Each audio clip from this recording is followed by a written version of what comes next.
ये राजा जी, ये भैया जी, अरे एक रे तारा आज मूरत खूबसूरत हमारा बुझाता बहुआ जिए होइए पढ़ लिख के दिए होइए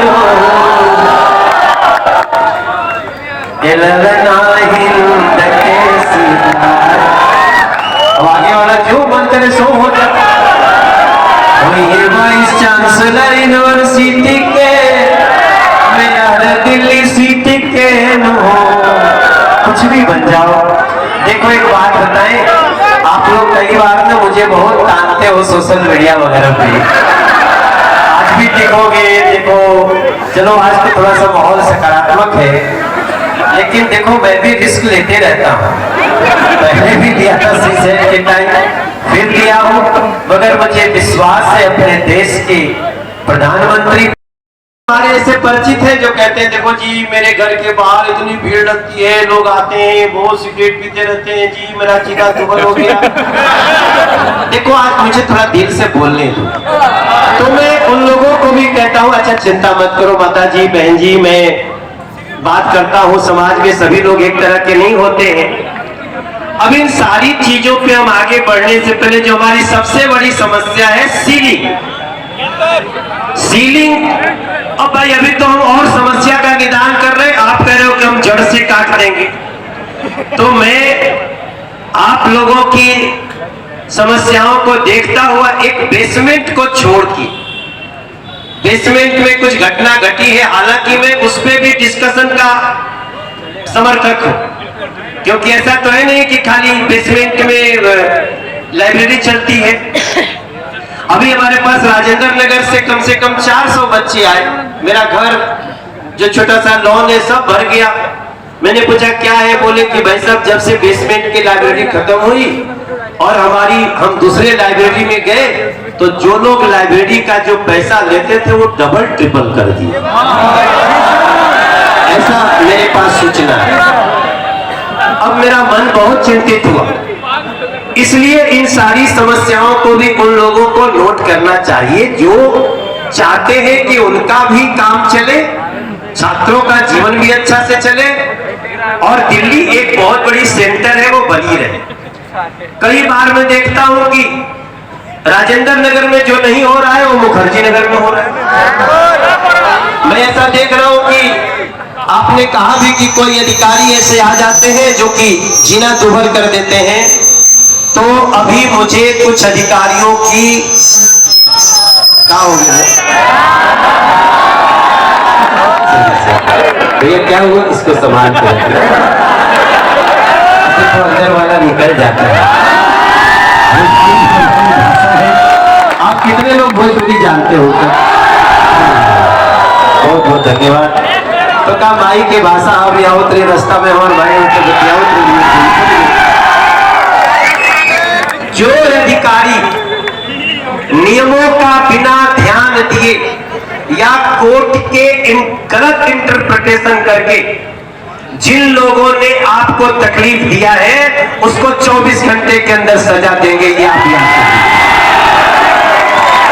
24 घंटे के अंदर। यहां से मैं हमारे राजा इसको नोट करो, अगर कोई भी व्यक्ति जो गलत इंटरप्रिटेशन करता है, क्योंकि मुझे एक कागज दिखाया गया है जिसमें कहा गया कोर्ट ने पूछा जरा बताइए ऐसी कितनी जगह, जैसे यही एक बिल्डिंग है ना जहां आग लगी थी, लगी।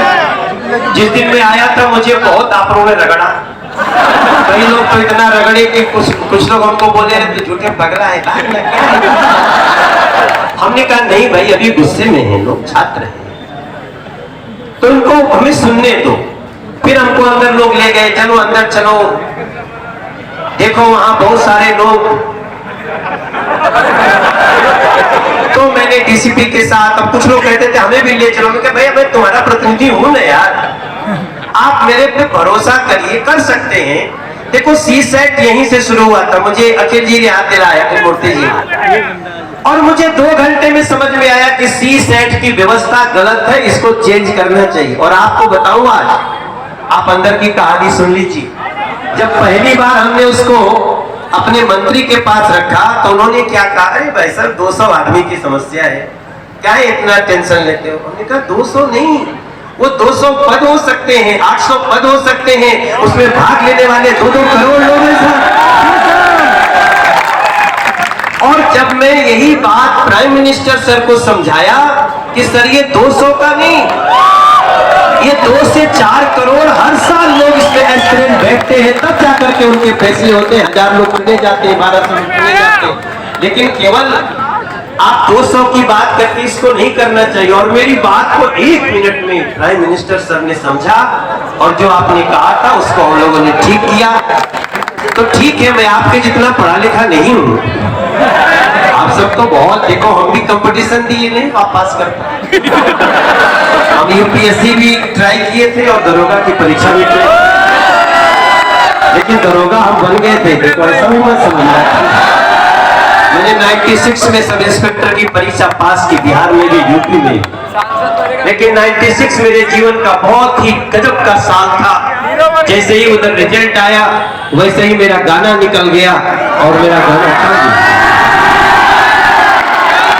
मगर आज मैं फिर से आपका ये विषय ले रहा हूं। आपने कहा ना मुखर्जी नगर बचाओ, अब ये मत लिखो कि मनोज भैया है कि मुखर्जी नगर बचाएंगे, आप मेरा जमा कराएंगे। इतना प्रेशर देगो तो राजनीति में भी हमारे बहुत विरोधी थे। अच्छा ऐसा है तो मनोज तिवारी आ गया, तो मनोज तिवारी का काम होने नहीं दे। मैं बड़ी विनम्रता से बोलता हूँ, ये सिर्फ मनोज तिवारी के चाहने से नहीं होगा। मैं आपका सांसद हूँ, मैं आने से पहले एलजी महोदय को भी सूचना दिया हूँ। उन्होंने बोला मुझे पूरी जानकारी दीजिए, और उन्होंने भी कहा कि अगर किसी ने भी नियम कानून के विरुद्ध या कोर्ट के किसी निर्णय, नोटिफिकेशन का, निर्णय का गलत इंटरप्रिटेशन किया तो वो सजा का भागीदार होगा। अब रही बात दूसरी, आने के बाद रूम रेंट की बात आई, रेगुलराइजेशन की बात आई, छात्रों की परेशानियों की बात आई। अब मैं इस विषय को भी इसमें समाहित करूंगा। कुछ लोगों ने हमसे आते समय कहा कि भैया कई बातें छोड़ो, मैं नहीं बोलूंगा। अब मैं सिर्फ आपसे इतना बोलना चाहता हूं, रही बात सीलिंग की, सबसे पहली मैं इधर आप राजा देखो, इसको मैंने राजा, ये आप ही के यहाँ के पार्षद हैं और इनके लिए तालियां बजाओ, बहुत अच्छा व्यक्ति। ये आपकी बातें समझ करके देखो भैया, हमें हर वो काम करना है। पहले तो हम लोगों को, जैसे इन्होंने बहुत अच्छी बात कही, एक लाइन मैंने लिखी कि मीटर बाहर, अब ये बहुत अच्छा कदम हो सकता है। सभी जितने जो कोचिंग चलाते हैं आप लोग सुनो, क्योंकि जब ये बिल्डिंग में आग लगी थी तो आग नहीं लगी थी, धुआं आया था। और धुआं कहां से, देखो मजे मत लो मेरी बात, ये आग मैं इसलिए कह रहा हूं कि मीटर में आग लगी तो धुआं ज्यादा निकला, लेकिन धुआं दरवाजे पे मीटर थे। एंट्री के ही शुरुआत में मीटर थे, जिससे पूरी बिल्डिंग में क्या भर गया, धुआं, और सबको लगा सब गए। ऊपर से बच्चे निश्चित रूप से नेचुरल था, जिनको डर लगा होगा कूदते पाए गए, कुछ हमारी बहनें भी थी, चोट भी लगी थी।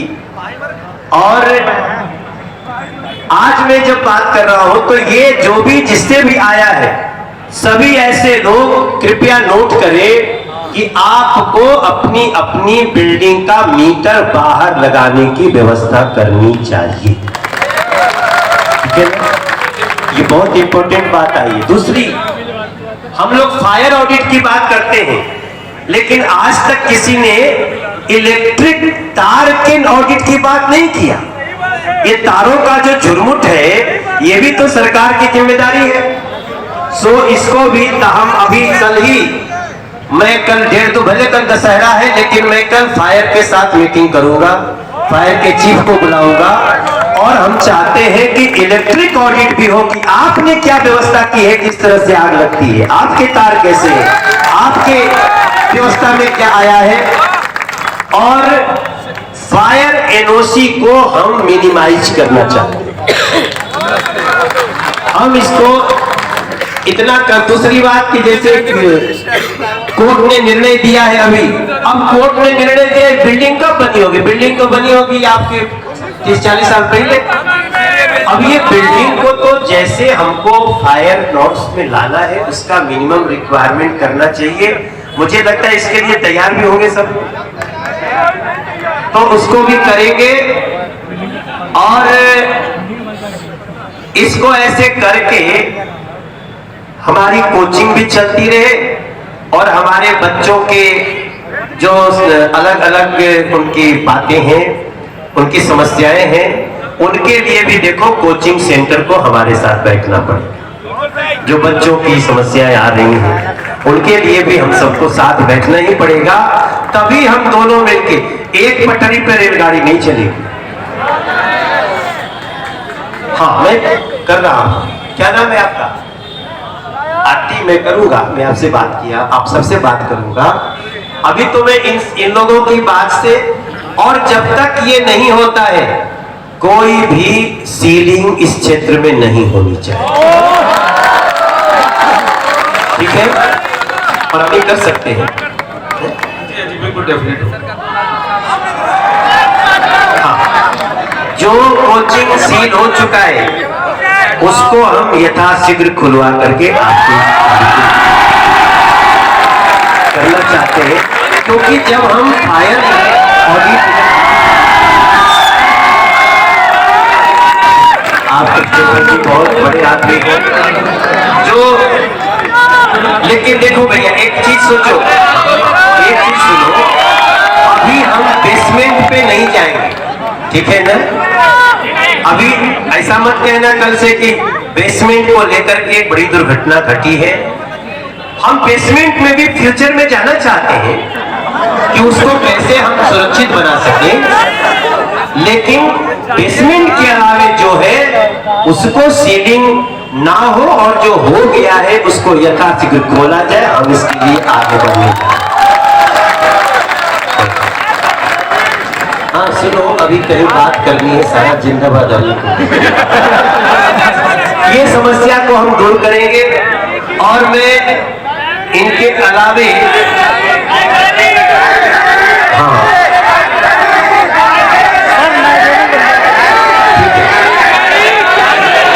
इन्होंने एक लाइब्रेरी की बात करी मेरे द्वारा। अब देखो इसमें थोड़ा मुझे वर्कआउट कर लेने दीजिए, क्योंकि मुझे इसके लिए कई बिल्डिंग चाहिए, और फिर हमारा बजट तो यूज हो सकता है। लेकिन एक बात बड़ी अच्छी आई कि भैया जो लग जाते हैं ना हमारे पास, बोलते हैं ये लोग वोटर नहीं है, वोटर तो बन ही जाओ यार, जहाँ रहते हो।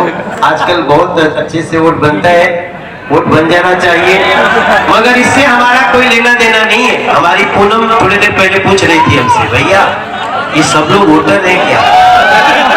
हमने कहा ये मैं नहीं जानता, लेकिन मैं इनका सांसद हूं, ये मुझे पता है। आप मुझे रूट करोगे, आप मुझे डांटोगे, तो भी मैं सांसद हूं आपका। और तीसरी बार मुझे बना दिया, तो मैं यहाँ के भी जो लोग रेसिडेंट्स हैं अभी उनसे भी बात करने वाला हूँ। आप महेंद्र जी को नहीं सुन रहे थे ध्यान से, he is very important person. Mahendra ji, Ajay ji, ये अजय जी है, ये यहाँ के जो लोकल लोग हैं ना, जो रेसिडेंट्स, अब आपने उनके सामने कह दिया रेंट वाली बात, तो अब तो बात होगी भाई, इस पे बात डिस्कस करते हैं। और निश्चित रूप से कहते हैं ना कि कौन कहता है आसमां में सुराख नहीं हो सकता, तो तबीयत से उछालो यारो। आपने कान में बात दी है, हम इसका निदान करने के लिए पूरा जी जान लगा देंगे, और मेरा विश्वास कहता है हम सफल होंगे। हम आपको राहत देने में भी सफल होंगे, हम रेगुलाइजेशन में भी सफल होंगे, कोचिंग में भी जाना चाहिए तो उनको क्या लेना चाहिए इसका भी सिस्टम होना चाहिए, ही नहीं कि खुला हो कोई भी कुछ भी कर दे, इसका भी हमें बात करना पड़ेगा। तो इन सभी चीजों के साथ आज दो बात के साथ कि हम आपसे अनुमति लेकर के एक लाइब्रेरी खुलवाओ। अरे गुरु आ गया बात, नहीं मैंने कह दिया कि हमको 2-3 दिन अपना वर्कआउट कर ले दो। देखो बोलने से पहले वर्कआउट तो करना पड़ेगा ना, आपको स्टूडेंट हो, हम बिना सोचे बोल देंगे खड्डे में गिर जाएंगे, फिर तो आना है आपके पास। मैं जब सी सेट का मुद्दा लिया था तो मेरे इतने विरोधी बोलते थे मर गया, चला जाएगा इसी में, कहाँ सी सेट खत्म होगा, वो सिस्टम खत्म होगा। कुछ दिन बाद मुझे भी लगने लगा मैं झुकते यार आप है, मुझे मार कर लिया, लेकिन मेरा विश्वास था वो जीता। तो इसलिए इसमें भी मेरा विश्वास है। यहाँ बैठे जितने व्यक्तियों की बात आई है सबको हम कुछ राहत करवा के ही आपके सामने फिर मिलेंगे, ये भी आपको बताते हैं, हम कहीं जाने वाले तो है नहीं। तो आज कल दुर्गा पूजा है, दुर्गा पूजा की बहुत बहुत आप सबको बधाइयां। बेसिकली मैं देखना चाहता था कि ये समस्या सच में कुछ लोगों की है या बस 10 लोग आकर के बात करते हैं। मैं संतुष्ट हूं कि समस्या है और समस्या का निदान करने के लिए मैं सबसे पहला काम इन सारे बिल्डिंग्स का, चाहे वो कोचिंग का हो या कोई और बिजनेस चल रहा हो, उस पर कोई आकर के धमका देता हो, फायर के नाम पे आपसे पैसे लेता हो, एक तो मैं आपसे बोलना चाहता हूं किसी भी अधिकारी के दबाव में आपको कोई सेवा उसकी नहीं करनी चाहिए। आप हमें बताइए, ये देश में नरेंद्र मोदी की सरकार है सर, और मैं आपसे दिल से बोलता हूं बस सूचना हमारे पास आने दो, कोई कितना बड़ा अधिकारी हो, कितना भी बड़ा घाट हो, हम उसकी सच्चाई जानने के बाद उसको ऐसी सजा देंगे कि उसको भी याद रहेगा और वैसा करने वाले लोगों को भी याद रहेगा। तो मेरा इस भावना के साथ ये चूंकि नेता प्रतिपक्ष एमसीडी मालूम नहीं मालूम, अच्छा आप सोचते होंगे हमारा पार्षद है, ये इस समय जैसे एक महापौर है वैसे ही नेता प्रतिपक्ष होता है, एमसीडी के नेता प्रतिपक्ष आप ही का पार्षद है, इसलिए इनका बोलना हम लोगों ने कुछ बात कमिश्नर से बताई भी है। अभी यहाँ से जाकर के रातों रात हमारी मीटिंग होगी और ये सारी बातों को रख के इसका इलाज करने के लिए हम आगे बढ़ रहे हैं।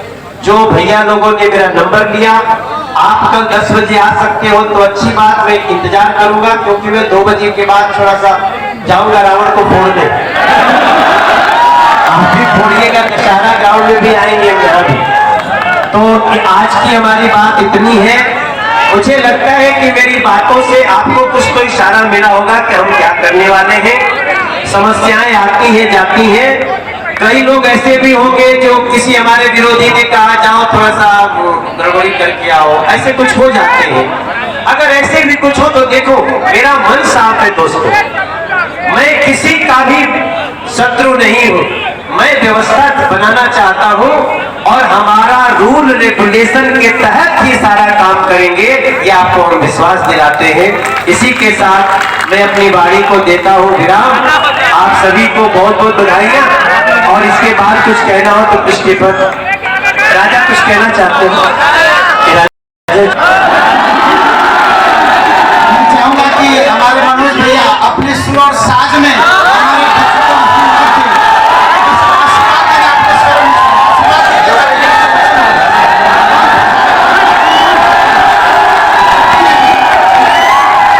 ऐसी बात यदि सिलेक्शन हो जाए।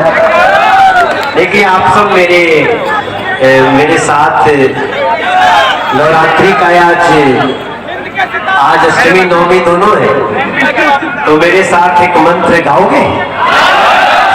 सर्वमंगल मांगल्ये शिवे सर्वार्थ साधिके शरण्ये त्र्यंबके गौरी नारायणी नमोस्तुते।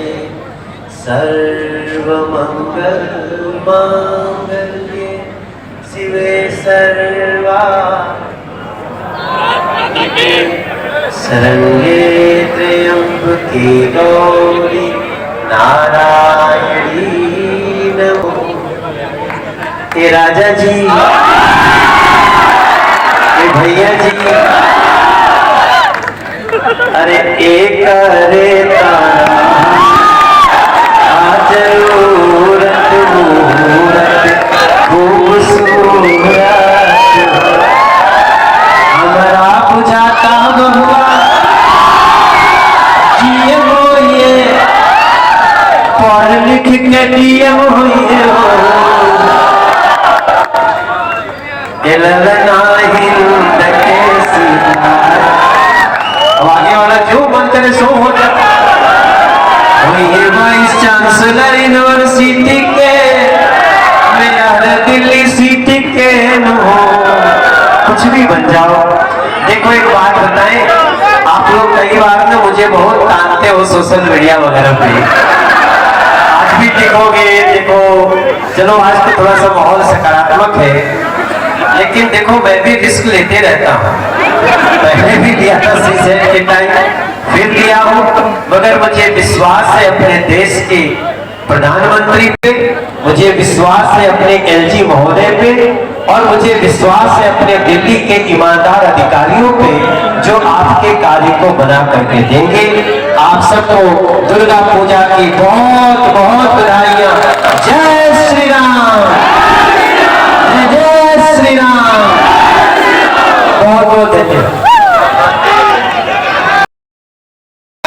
वीडियो ना देखे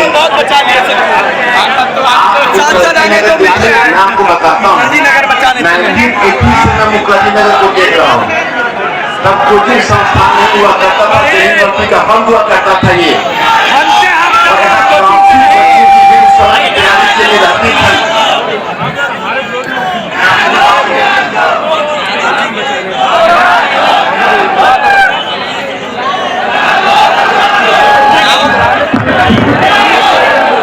मैं आपको बताऊं कि मुखर्जी नगर 1980 में जो स्टूडेंट्स यहाँ रहते थे यूनिवर्सिटी के, और 1980 के दशक के अंत में यहाँ कोचिंग संस्थान खुलने शुरू हुए, और 2002 के बाद यहाँ बहुत धीरे धीरे मुखर्जी नगर 18 वर्षों में सबसे बड़ा हब बना। ये इंडिया का सबसे बड़ा हब है। कहोगे इंडिया क्यों? तो हम केवल संख्यात्मक क्षमता के बारे में नहीं कह रहे। यह वैसी जगह है जहां हिंदी माध्यम के student direct civil service examination में चयन होता है। बाकी स्टेट सर्विसेज में इलाहाबाद का संख्यात्मक क्षमता जरूर ज्यादा है, लेकिन वो पीसीएस का हब है। हिंदी माध्यम के बच्चों की जो स्वप्न नगरी है, जो उनका ख्वाब पूरा करता है, ये मुखर्जी नगर पूरा करता है। करोड़ बाग का डेवलपमेंट इसके बाद हुआ है। ये इंग्लिश मीडियम का हब है, और ये 20 वर्षों में हब बनाने में लगे हैं। इसमें स्टूडेंट्स, लैंडलॉर्ड इसके पीछे लगभग 1 लाख लोगों को एम्प्लॉयमेंट देता है। कोचिंग संस्थान एम्प्लॉयमेंट जनरेटर है। आपको याद होगा पीएम मोदी ने कहा था कि हमें जॉब क्रिएटर बनना चाहिए, न कि जॉब सीकर। तो कोचिंग संस्थान ने इतने सारे लोगों को जॉब दिया हुआ है। मुखर्जी नगर के 8 छात्र अगर कोई पढ़े, इसकी पूरी इकोनॉमी एक बुक लिखी जा सकती है कि कैसा चेन बना हुआ है। जिस तरह का आप देखते हो, आप पढ़ते हो इकोलॉजी में एक इकोसिस्टम है, उसी तरह मुखर्जी नगर का अपना एक इकोसिस्टम है। और आप लोग चिंता ना करें, हमें फ्रेंड्स यही कहेंगे, कोर्ट भी इस बात को संज्ञान में लेगा, हमारे जो ब्यूरोक्रेट्स हैं वो भी संज्ञान में लेंगे, और हमारे जो प्रधानमंत्री से लेकर होम मिनिस्टर तक सभी बातों को संज्ञान में लेंगे। सुप्रीम कोर्ट और हाई कोर्ट सभी तक आपकी पुकार पहुंचेगी, और चूंकि हमारे एमपी साहब वहां तक पहुंचाएंगे तो सब कुछ अच्छा होगा। आप लोग अपने एक पॉजिटिव टेम्परामेंट डेवलप करो और आगे अच्छा सोचो। अभी आप लोग सुनने के मूड में हो और मैं अधिक सुनाने के मूड में हूँ।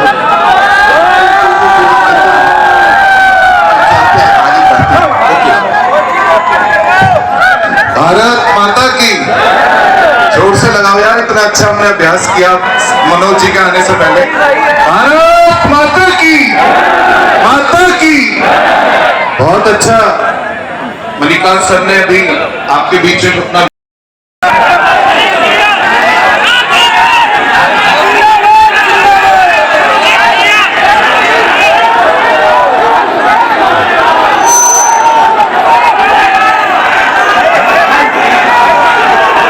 मेरे पास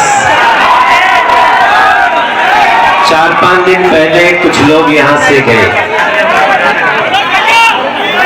और मेरे घर पे आए करीब 150-200 लोग। देखो मैं आप सबसे प्रार्थना करना चाहता हूँ, मैं आपका सांसद हूँ इस क्षेत्र का, मेरा काम है आपकी सारी बातों को सुनूं, उस पर विचार करते हुए उसको सही जगह पहुंचाऊं। और कोई भी पक्ष हो, एक बात आप अच्छी तरह जान लें कि मैं अभी कोई किसी का पक्ष लेने नहीं आया, मैं आज आप सबकी बातों को सुनने और समझने आया। जिन लोगों को लगता है कि भैया मेरी बात अनसुनी रह गई, उन लोगों को जो यहाँ जिन्होंने हमें बुलाया, अगर कुछ लोगों का विचार उनसे अलग है तो मैं कल उनको 10 बजे अपने आवास पे आमंत्रित करता हूँ, आप आइए। अगर आप इसका हो सकता है कि एक पक्ष हमने सुना और दूसरा पक्ष कहेगा मनोज भाई आपने हमको सुना नहीं, तो मैं दूसरे पक्ष को भी सुनना चाहता हूं। इसलिए कल 10 बजे 11 मूर्ति के पास एक सरकारी आवास है, आप 100 लोग तक हमारे पास आ सकते हैं, क्योंकि मेरे पास 100 से ज्यादा लोग आएंगे तो घर पे सुनने की व्यवस्था नहीं है। अगर आपको लगता है कि मनोज भाई आप हमारे पास मुखर्जी नगर में ही कहीं आओ, मेरा अलग विषय है, तो मैं आपको 15 तारीख का समय देता हूं, वहां बुला लो, मैं उन्हीं दूसरे पक्ष को सुनने आ जाऊं। अब ये बात की क्लियरिटी हो गई, इसलिए दूसरे की सभा को डिस्टर्ब करना ठीक नहीं।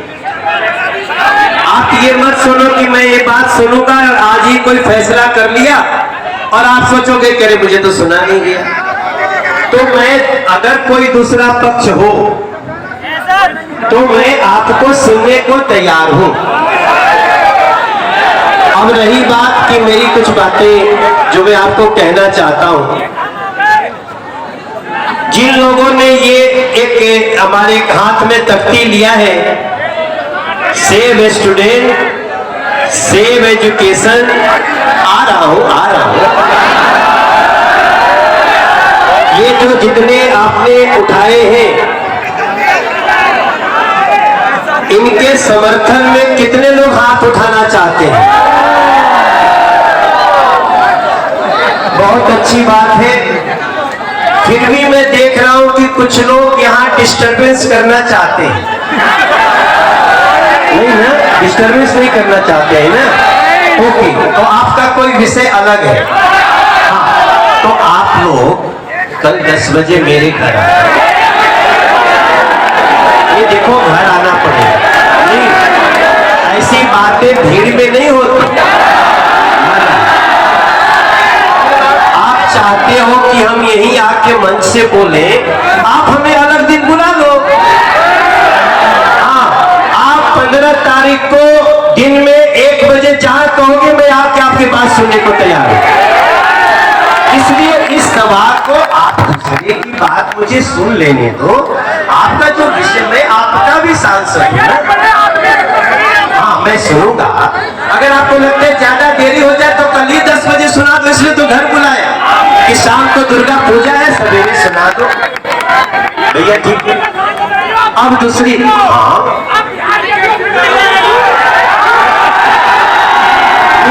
अब देखो, आप जो भी कह रहे हो मेरे पास नहीं आ रहा है, अब मुझे विषय पे आने दो। हाँ, रूम रेंट ना, हाँ, मैंने लिख लिया।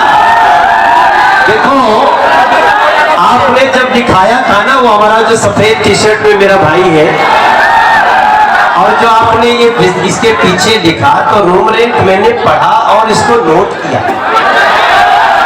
हाँ? और ये समस्या है। देखो अभी जो अखिल मूर्ति अखिल मूर्ति जी जब बोल रहे थे तो उन्होंने मुझे एक बात बोली। पहले तो मैं सबका सम्मान कर दूं, मंच पे जो भी है हमारे एमसीडी में नेता प्रतिपक्ष राजा इकबाल जी वो यहाँ बैठे हैं। यहाँ पे हमारे जिले की भाजपा की जिलाध्यक्ष, चूंकि हमारी एक विचारधारा है, बहन पूनम चौहान जी यहाँ बैठी हैं, उनका भी मैं आदर करता हूँ। अभी बैठ जाओ, चुपचाप डिस्टर्ब मत करो। देखो एक तो आज त्योहार का दिन है, मैं भी धोती कुर्ता पहन के निकला था कहीं, इसी में मुझे खींच के ला दिए और गलती से हमारी गाड़ी में दूसरा कपड़ा भी नहीं रखे। तो आप सोचोगे बताओ समस्या सुनने आया है और इतना सज धज के आया है। तो कृपया इसको बुरा नहीं मानना, फेस्टिव सीजन है, अच्छे लगेगा जी ठीक है।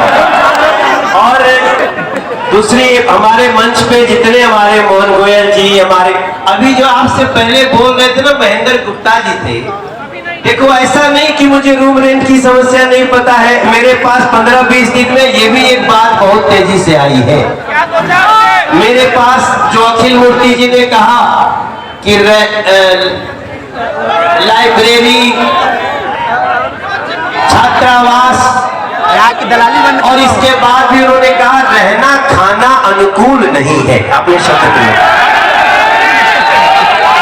अब देखो मुझे बताओगे तभी तो मुझे पता चलेगा।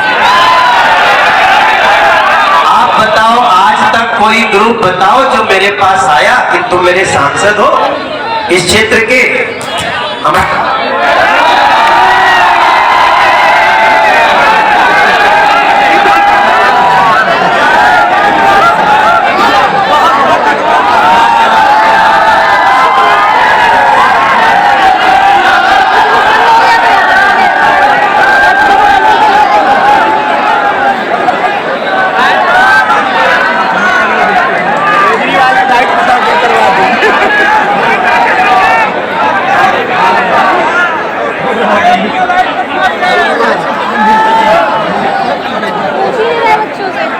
ये तो सब बिजनेसमैन आए हैं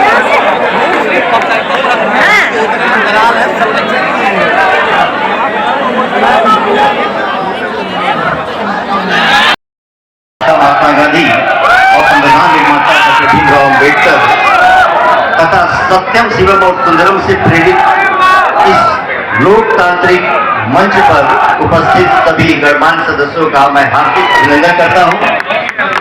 यहाँ पर मुखर्जी नगर में आए हुए तमाम प्रांतों से मौजूद ये विद्यार्थी, ये तमाम जो युवा और भूतपूर्व युवा भी, सब युवा है, कोई नहीं है।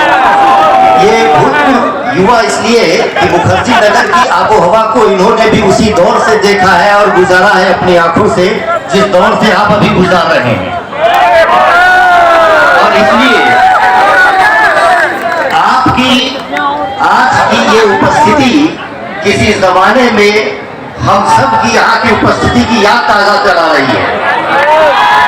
तो ये परंपरा और ये निरंतरता मुखर्जी नगर की संजीवनी है और यही वजह है कि मुखर्जी नगर के अंतर्गत आज जो मौजूद यहाँ पर लोग, हमारे विद्यार्थी, तमाम रेजिडेंट, हमारे माननीय इस क्षेत्र के सांसद मनोज तिवारी जी, मैं इनका पुनः एक बार अभिनंदन करता हूँ।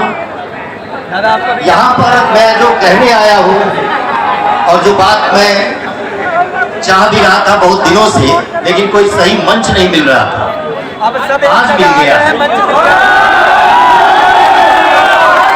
पहली चीज मैं बहुत स्पष्ट तौर पे कह दूं कि मैं यहाँ पर खड़े हुए इन विद्यार्थियों की आवाज बनकर ही मौजूद हूँ। तो मेरी आवाज अगर माननीय सांसद तक पहुंच रही हो तो ये मानकर चले कि वो पूरे विद्यार्थियों की आवाज है। सबसे पहले 5 किलोमीटर दूर इनका आवाज है, आवाज नहीं सर, इनको आज तक मुखर्जी नगर धंधा बंद हो पठन पाठन का क्षेत्र रहा। एक जमाने में केवल दिल्ली रोशनी का हब हुआ करता था, लेकिन जैसा कि हमारे वरिष्ठतम शिक्षक मणिकांत सर ने बताया, 30-40 साल से यह प्रक्रिया पठन पाठन की रही, लेकिन किसी की बुरी नजर लगी है इस मुखर्जी नगर पे। और मैं बता दूं कि वो लंबे समय तक नजर रहेगी नहीं, उतारना आता है हम सबको। एक बात स्पष्ट कर दूं कि आखिर इस मुखर्जी नगर से ही पढ़कर निकले हुए लोग, मैं नाम सही उच्चारित कर दूं, कुछ प्रांतों के स्तर पर चीफ सेक्रेटरी हैं, दिल्ली में ही स्पेशल कमिश्नर विजय चौधरी जी मौजूद हैं, दिल्ली के ही अंतर्गत कुछ समय पहले रिटायर किए चीफ सेक्रेटरी नरेश मेहता जी इसी क्षेत्र से पढ़कर निकले हैं। आप कोई सामान्य लोग नहीं हैं। यहाँ पर जो दरोगा, सिपाही या उच्च अधिकारी तक है तैयारी इसी क्षेत्र से कर निकला हुआ है, तो हम लोग यहाँ पर कोई भीख मांगने के लिए एकत्रित नहीं हुए हैं। जिस 26 नवंबर 1949 को हमारा संविधान हम लोगों ने अंगीकार किया था और जो अधिकार हमें मिला है, उस अधिकार के बिहाफ पर मांग कर रहे हैं सर आपसे कि हमें पढ़ने पढ़ने के लिखने के लिए स्थान चाहिए।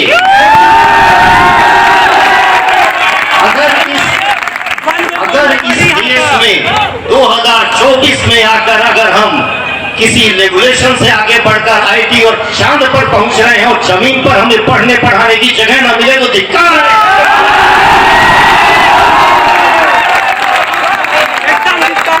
कुछ ऐसे सिर फिरे अफसरों की वजह से सर, कुछ सिर फिरे अफसरों की वजह से, एमसीडी के कुछ अधिकारियों की वजह से जिसे आज अपने कमरे पर बैठकर पढ़ना चाहिए था, नोट्स रिवाइज करना चाहिए था, यहाँ खड़ा होकर सर अपने लिए अधिकार की गुहार कर रहा। आज इन छात्र समुदाय की तरफ से मैं आपसे निवेदन करना चाहता हूं, एक एक करके, कुछ समय है ना आपके पास?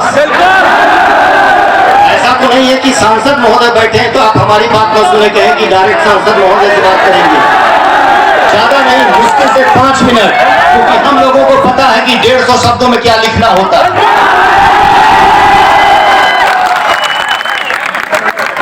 तो पहली चीज ये है कि जो भी कठिनाइयां हैं, पहली बार इस मुखर्जी नगर में किसी वोट के लिए कोई जनसभा नहीं हो रही है, अधिकारों की प्राप्ति के लिए और सीधा संवाद करने के लिए हमारे सांसद महोदय यहाँ मौजूद हैं। और सर आपसे इसलिए विशेष गुजारिश है, आपको याद भी नहीं होगा, आप इतने लोग कल्याणकारी कार्य करते रहते हैं।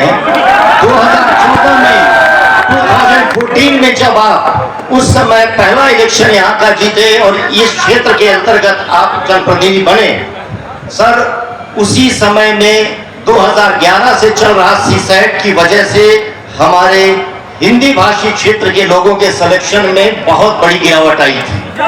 और उस समय इसी जगह पर, इसी मूर्ति के पास, यही मुखर्जी नगर मैदान, और यहाँ से लगभग 15,000 बच्चों का पैदल मार्च राजघाट से होते हुए रेसकोर्स तक गया था। हम उसके गवाह हैं और आपकी पुरानी पीढ़ी जो निकल चुकी है वो गवाह होगी। और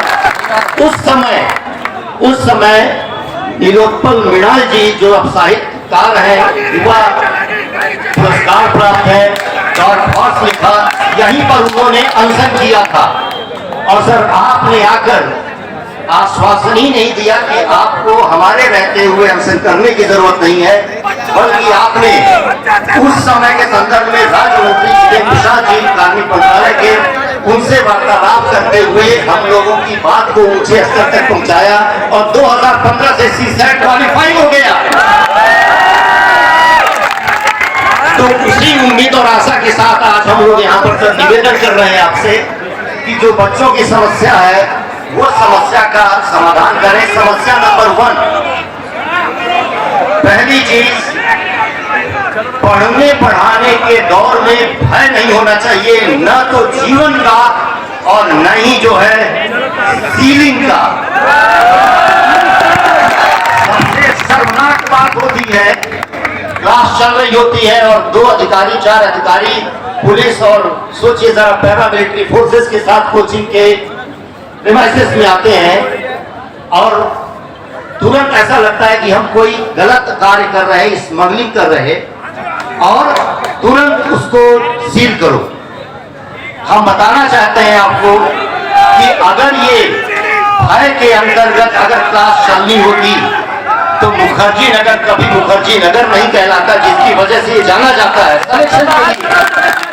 दूसरी बात तो सर, पहली बात ये, हमें भय मुक्त वातावरण चाहिए, न केवल क्लास के साथ बल्कि क्लास के अंदर और किसी विद्यार्थी के जीवन के साथ कोई खिलवाड़ ना हो सके, इसकी सुरक्षा प्रबंध होना चाहिए, सबका दायित्व है।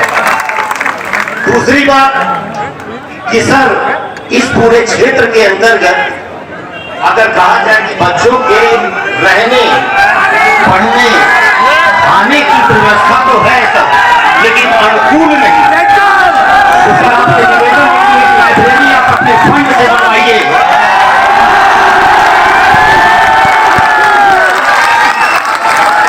और सर, बहुत ज्यादा आपने सामाजिक कार्य किया हुआ है, लेकिन मैं चाहूंगा कि कम से कम पठन पाठन के लिए, मैं कोई स्कूल कॉलेज की बात नहीं कर रहा हूं, महज लाइब्रेरी, और आप कहिएगा तो बच्चे कुर्सी अपने घर से ले आएंगे।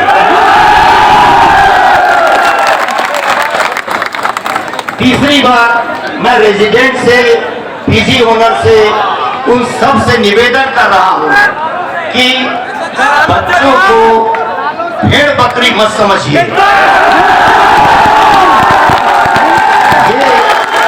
पढ़ने आए हैं, हम भी पढ़ रहे थे, हमारी भी घर में इसी मुखर्जी नगर में। बात है बड़ी पुरानी है, बहुत सारी यादें ताजा हो जाएंगी, बोलना नहीं चाहता, लेकिन केवल देखिए कि मुखर्जी नगर के अंतर्गत हमारे पीजी जो चल रहे हैं, वो दरअसल ओनर लोगों से मेरा निवेदन है कि अपने यहाँ पर भी वैसी व्यवस्था करें और एनडीपीएल से बोलें कि वे जो मीटर लगा है उसको कैटेगरी में लाना गलत डिसीजन था। उसी कारण से ये बिल्डिंग बायलॉज में दिक्कत। मैं इस कार्यक्रम की कड़ी को आगे बढ़ाते हुए जय घोष लगाऊंगा, भारत माता की, भारत माता की। मैं दोनों हाथ उठाकर, यार भारत माता का जय घोष है ना, भारत माता की, माता की। मैं आग्रह करूंगा क्रिस्टोफर सर जी से सभी लोगों को संबोधित करें क्रिस्टोफर सर जी।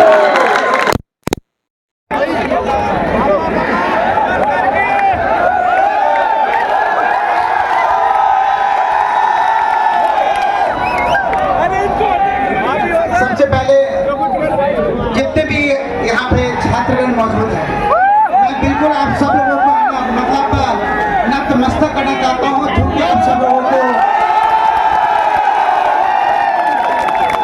बहुत बहुत बहुत बहुत सलाम। मैं क्या बताऊँ, मतलब अगर मेरे अंदर टीचर अगर जन्म लिया ना, तो इसके पीछे आप सब लोग, मेरा वजूद आप सब लोगों से, तो छात्र आप लोगों के लिए इतनी संख्या में आप लोग इकट्ठा हुए हो और इतने शॉर्ट नोटिस में, इसके लिए मैं 7 जन्म क्या 7 अरब जन्म भी मिलेगा तो चुका नहीं पाएंगे।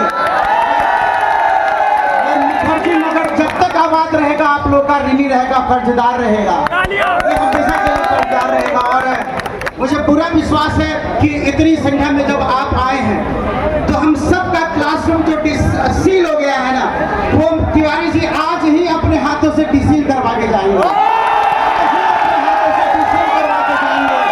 हम यही आग्रह करेंगे, हम लोग पढ़ाई लिखाई करने आए हैं, अलग अलग देश के कोने से आए हैं, हम यहाँ पे कोई आतंकवादी बनने नहीं आए हैं, हम इंस्पेक्टर बनने आए हैं, देश को बनाने के लिए यहाँ पे आए हैं, अपने माँ बाप के सपनों को साकार करने आए हैं। तो निश्चित रूप से आज तिवारी जी से हम अपने सारे मुखर्जी नगर में क्लासरूम को डीसी करवाएंगे, इसका पूरा मुझे उम्मीद है।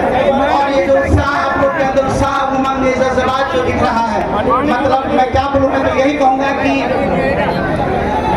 गुलाब ख्वाब दवा जहर जाम क्या क्या है, गुलाब ख्वाब दवा जहर जाम क्या क्या है, मेरे बच्चे आ गए हैं इंतजाम क्या क्या है, मेरे बच्चे आ गए हैं इंतजाम क्या क्या है, इंतजाम क्या क्या है। मैं तिवारी से कहूँगा कि आज जैसे भी हो हम लोग की क्लास रिसीव हो जाए, और बहुत ही जिस प्रकार से आप सब लोग अपने अपने क्लास में पूरे अनुशासन के साथ आप क्लास में हजारों शहर विकास मंत्री से जो भी उचित सहाय कराऊंगा। ये भाइयों खाली मुकरने की दिक्कत नहीं है। यहाँ जितने शॉपकीपर्स हैं, यहाँ जितने ऑटो चालक हैं, यहाँ जितने रेडी खोखने वाले हैं, यहाँ जितने दुकानदार हैं, जितने रहने वाले लैंडलॉर्ड हैं, यहाँ कोचिंग इंस्टीट्यूट चलाने वाले हैं, कोचिंग इंस्टीट्यूट के स्टाफ हैं, सब लोग इससे प्रभावित हैं।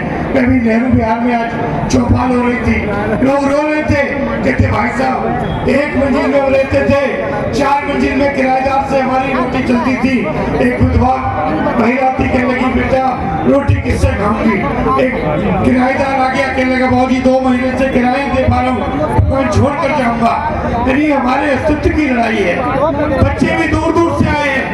ये मुखर्जी नगर की समस्या है क्या, मैं आपको छोटी सी डिटेल में बताता हूँ। मुखर्जी नगर में कोचिंग आज नए नहीं चल रहे, मुखर्जी नगर में कोचिंग पिछले 30 साल से चल रहे हैं। पहले संख्या में कम थे, धीरे धीरे बच्चे आते गए, पढ़ते गए, कोचिंग बढ़ते गए, लेकिन ये नई दिक्कत क्या बनाए रखना है, बिल्कुल उत्साह उमंग बनाए रखना है। हम सारे मुखर्जी नगर के लोग,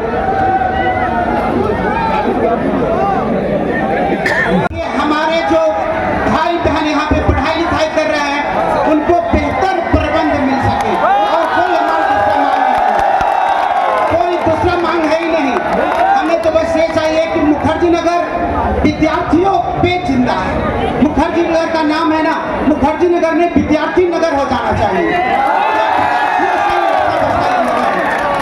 तो जो भी इस मंच से अनाउंस होगा, घोषणा होगा, मैंने देखा कि पिछले दिनों बहुत तरह का, मतलब आपको पीजी में दिक्कत आती है, आपको रूम में दिक्कत आती है, आपको यहाँ पे दिक्कत आती है, वहाँ दिक्कत आती है, हर प्रकार की दिक्कत आती है। हमारे सांसद जी को सब कुछ पता है, सब कुछ बता दिया गया है कि सांसद जी जो भी आएंगे इस मंच से छात्र के अलावा, छात्र के लिए, छात्र से संबंधित बातें ही करेंगे, और दूसरा कोई बात यहाँ पे होने वाला नहीं है। 100% होगा। बस वो सम्मान, वो साथ, वो अनुशासन, वो आपका बना रहना चाहिए। निश्चित रूप से ध्यान रखिएगा, इस मंच से हमेशा हमेशा और हमेशा हर व्यक्ति, हर शख्स आपकी बात करेगा, विद्यार्थी की बात करेगा, विद्यार्थी के भविष्य की बात करेगा, और कोई बात न मुझे पसंद है, मैंने चाहूंगा यहाँ पे होगा, न हो भी नहीं सकता। तो प्लीज आपका सहयोग बहुत जरूरी है। हम हर समस्या का समाधान करेंगे आपके लिए। हमारे लिए जिंदगी के केंद्र में, मेरे प्राण में अगर कोई बसता है तो विद्यार्थी बसता है, क्योंकि उसी से मेरा वजूद है। मैं अगर मछली हूँ तो आप सब पानी है, आप सब पानी है, बिल्कुल बेगानी है। बहुत बहुत धन्यवाद, बहुत बहुत धन्यवाद। प्लीज आप बस चंद मिनटों में हमारे मनोज तिवारी जी पहुंचेंगे, और हम सब लोग एक सुर में आवाज लगाएंगे कि हमें पढ़ाई लिखाई का बेहतरीन मौका दिया जाए, माहौल दिया जाए, इन्वायरमेंट दिया जाए। हम सब भारत के भविष्य हैं, तो आवाज दो, हम एक हैं, आवाज दो, आवाज दो, आवाज दो, आवाज दो, आवाज दो। भारत माता के, भारत माता के, भारत माता के। एक ग्लास, एक ग्लास, एक ग्लास, एक ग्लास। मनोज भैया आएंगे, मनोज भैया आएंगे, मनोज भैया आएंगे। मैं फिर थोड़ी देर बाद आपके बीच उपस्थित होता हूँ। बहुत बहुत धन्यवाद, थैंक यू सो मच, बहुत बहुत धन्यवाद, थैंक यू सो मच। धन्यवाद। अब पता भी लगा हम लोग खुद ही करें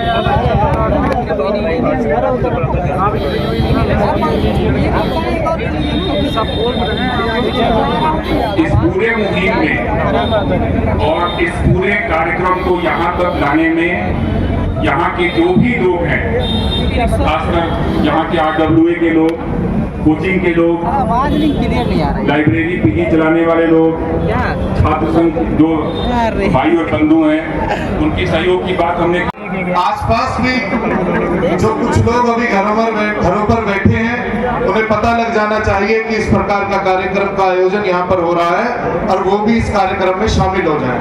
मैं पुनः एक बार जय घोष लगाता हूँ, आप उसमें प्लीज सब लोग एक साथ शामिल हो, दोनों हाथ मुट्ठी बांधकर, संकल्प की मुट्ठी बांधकर एक साथ मेरे साथ बोलेंगे, भारत माता की जय, माता की जय।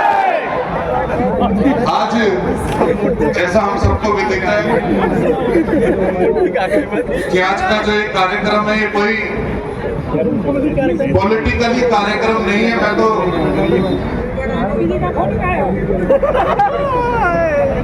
कोई राजनीतिक कार्यक्रम नहीं है। कोने पर खड़े होते हैं और हम बताते हैं कि हम मुखर्जी नगर के आसपास रहते हैं, तो हर व्यक्ति बड़े गर्व से कह देता है कि वही मुखर्जी नगर जहां पर IAS तैयार होता है। क्या मैं सही हूं? वो मुखर्जी नगर जहां पर शिक्षा का सबसे बड़ा संस्थान है, हिंदुस्तान के हर कोने पर कोई भी DM, कोई भी बड़ा अधिकारी अगर लगा होता है तो बड़े गर्व से कहता है कि मैंने मुखर्जी नगर पर जाकर पढ़ाई की। तो दोस्तों, आयोजित किया गया है और इस कार्यक्रम का आयोजन करता कोई भी नहीं है और इस कार्यक्रम के आयोजन करता आप सब लोग हैं। आप ही इस कार्यक्रम के होस्ट हैं। हम जितने भी लोग यहाँ पर उपस्थित हैं, हम कहीं ना कहीं इस संस्थान से जुड़े हुए हैं। बहुत सारी संख्या में यहाँ के कोचिंग के संचालक उपस्थित हैं। अखिल मूर्ति सर भी यहाँ पर उपस्थित है। मैं उनसे आग्रह करूंगा कि वो मंच पर आकर अपना स्थान ग्रहण करें। अखिल मूर्ति सर,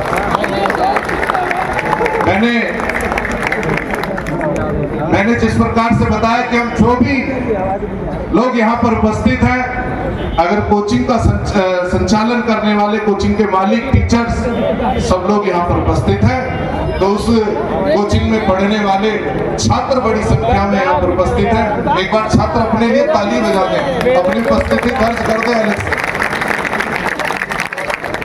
ऐसे तमाम RWA के प्रधान, चाहे वो हडसन लेन हो, ऑटलम लेन हो, मुखर्जी नगर हो, इंदिरा विहार हो, परमानंद हो, मुखर्जी नगर हो, नेहरू विहार हो, गांधी विहार हो, गोपालपुर हो, वजीराबाद हो, इस एरिया के आसपास रहने वाले सभी RWA के सदस्य यहाँ पर उपस्थित हैं। यहाँ पर मार्केट एसोसिएशन से जुड़े हुए यहाँ पर आसपास के सभी लोग यहाँ पर उपस्थित हैं। मैंने जैसे पहले भी कहा कि आज के इस कार्यक्रम के होस्ट हम सब लोग हैं। इस कार्यक्रम को सफल करना हम सबका कर्तव्य है। जैसी उम्मीद, जैसी कार्यक्रम की रूपरेखा पिछले एक हफ्ते से बनाई जा रही थी, मैं समझता हूं कि आपकी उपस्थिति अपने आप में एक बड़ा प्रमाण है कि आप ऐसी उपस्थिति में यहाँ पर उपस्थित हुए हैं कि निश्चित ही जो गलत छाया मुखर्जी नगर के ऊपर एक संकट के रूप में पड़ी है, आज के आह्वान के बाद वो संकट की छाया इस मुखर्जी नगर से हटकर दूर हो जाएगी। मैं बधाई देता हूं, धन्यवाद देता हूं सभी आयोजनकर्ताओं को जो पिछले एक हफ्ते से दिन रात इस कार्यक्रम को सफल बनाने में अपनी भूमिका अदा कर रहे हैं। अच्छा, वो आ रहे हैं, ठीक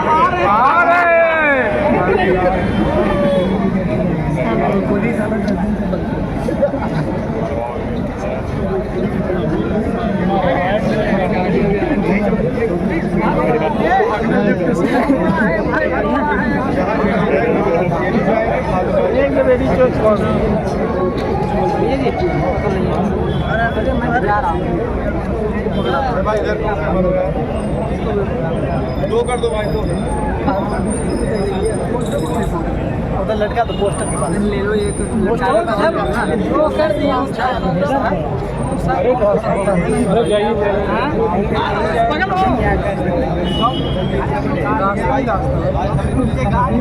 पकड़ो।